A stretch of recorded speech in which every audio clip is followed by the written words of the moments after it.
Hi, I'm Dr. Gigi, and today I want to share with you the next chapter of my book, Out of Suffering is Optional. So, the idea of this book came during a meditation at Folsom Lake in California in 2022. I heard God's voice saying, "Suffering is optional," which was a revelation because I didn't realize life didn't require suffering.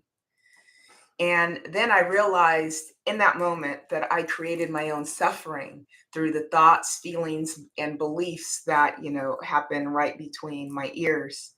And that was a game changer for me. At first, I hesitated to share these insights. I worried about, my ideas being silly or people would, question me. But I've worked through those fears. And here I am sharing my story. I am healed, I am healing, and will continue to share my story. So, this chapter is called Speaking Your Truth, Letting Go of the Pressure to Please. This is chapter 3. Hiding It In, the Truth About Repression and Gas. Let me tell you something about holding on to your truth. It's like holding in gas. And we all know what happens when you suppress a good fart. At first you're fine. You think, "Oh, I got this." You can keep it together. But then slowly discomfort builds. And before you know it, your stomach is doing somersaults. You're squirming in your seat, trying to play it cool. All the while your body is like, "Listen, we need to release this pressure or we're going to have a situation." Well, the same thing happens with your emotions. Your truth is not meant to be bottled up and stifled. Just like gas isn't meant to be trapped inside you forever. Our bodies, like our minds, are designed to release pressure. Let me say that again. Our bodies and our minds are designed to release pressure. The longer we hold on to things that we should express, the more uncomfortable we get until eventually we explode or worse, implode. Becoming a master of emotional constipation. Now, I grew up in a family where speaking my truth was as rare as finding a good parking spot at Walmart on a Black Friday. There was so much trauma, so much toxicity floating around that it felt safer to keep my feelings to myself. And honestly, I was the emotional version of that tight-lipped person at a dinner party who's too polite to mention they've been holding in a fart for 2 hours. You just keep it in. You keep it bottled up, buttoned up. You keep smiling, keep pretending things are okay, and just hope for the best. But let's get real. That is not sustainable. Repression does not magically make emotions disappear. They don't vanish into thin air just because you refuse to address them. And instead, they simmer, waiting for a chance to pop out at the most inconvenient times. Like the time that I told someone no at work for the first time, and my voice crackled, my knees were shaking, like I was going through puberty. I mean, if my body had emotional side effects, it chose that exact moment to broadcast. She's lying. She's never done this before. The professional people pleaser. Growing up in a household of chaos taught me one thing. It actually taught me a number of things. But in this context, it taught me to be agreeable. Keep the peace. Keep it together. And I became a professional yes person. I could nod and smile my way through anything. And let me tell you, I was good at it. I wasn't just a people pleaser, I was a people pleasing Olympian, gold medal for keeping my mouth shut in the face of chaos.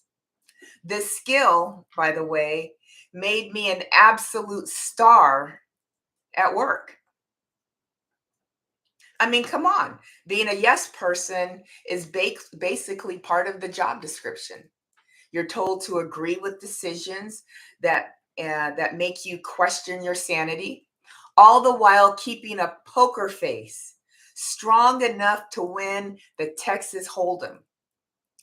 If there was an award for saying yes, absolutely great, sounds wonderful, while internally screaming, I'd have a whole trophy case dedicated to that. Losing touch with your own voice. The problem with being a yes person is that it eventually wears you down.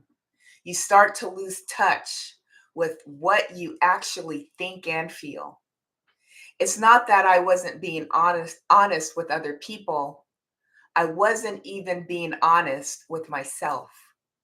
Half the time, I couldn't tell you if I was genuinely agreeing with something or if I was just used to agreeing because I was on such an autopilot.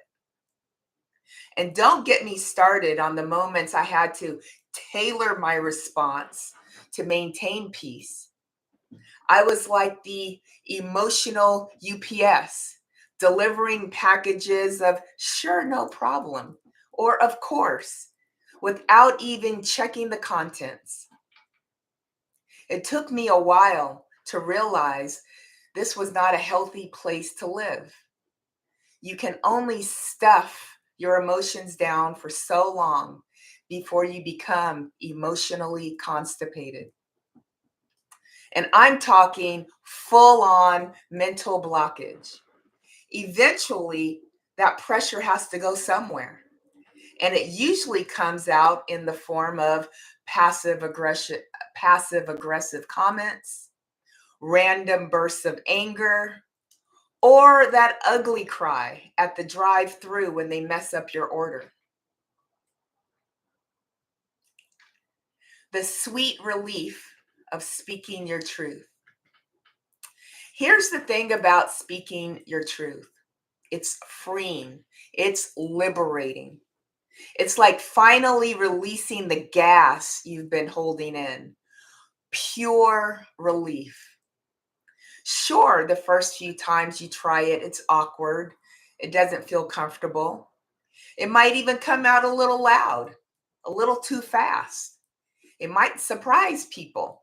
Heck, it probably will surprise yourself. But once you start, there's no holding back. Now, some people may not appreciate or like what you have to say, and that's okay. Let them be uncomfortable. You have been uncomfortable long enough. The people who truly love and support you will listen with open ears and open minds. Speaking your truth takes courage and bravery, but let me tell you, you are worth it. I'm worth it. You have to be willing to prioritize your own needs, values, and well being over the need to please others. If someone can't or won't hear your truth, that's really not your problem. You might have to let some people go. And yes, that can be scary, but it's necessary. Choosing yourself unapologetically. It's about choosing yourself unapologetically. You have to be willing to embrace your true self with honor and respect. And when you do that, you'll start to attract others who choose you too. Those who respect your boundaries and value your voice.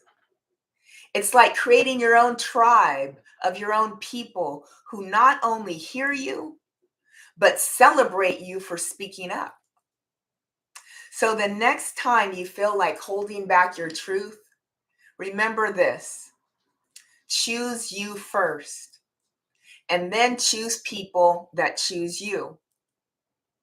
That's how you let go of the discomfort and start living authentically. And trust me, it's way better than holding in the gas. So here's a question for you. How often do you prioritize pleasing others over expressing your own true thoughts and feelings? And what impact is that having on your sense of self and well-being?